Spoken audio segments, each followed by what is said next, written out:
Guys, alright. Good morning, or magandang araw po sa lahat. Meron po tayong ditong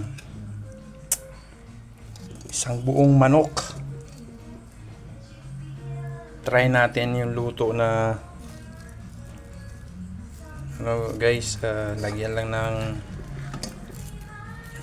ng yan. Lagyan lang ng mga pang yung sili, ganyan, sili. Yan. Tapos bawang, sibuyas, buo lang siya ang tawag yan, tinibuok yan sa Bisaya, guys. Isang buong manok, yan, luya.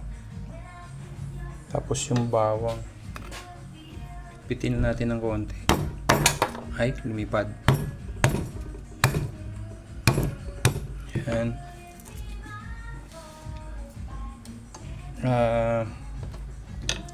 Hindi ko sure guys kung tama ba yung ginagawa ko. Pero ang tawag dyan ay tinibuok. Buong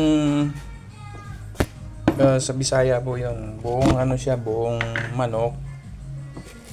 So, lagyan lang ng mga ganyan. Tapos buo na natin siyang lulutuin. Lagyan natin ng asin. Ayan, maraming asin na yun. Ayan guys. Tapos lagyan natin siya ng syempre tubig. Lagyan po natin siya ng tubig.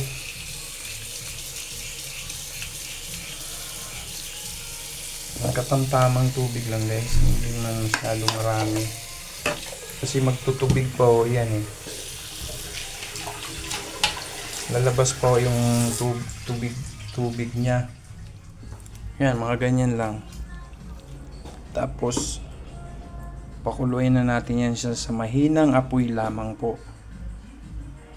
Yun, ganun lang, parang tinola siya na or nilagang ilalaga lang natin siya ng buo, lagyan ng asin, tapos paminta pa pala, tsaka itong guys, ang dami bigay ng pare ko, siling demonyo po yan guys, hindi yung demonyo talaga. Yan, ganda no. So papakuluin lang po natin yan hanggang sa lumambot siya.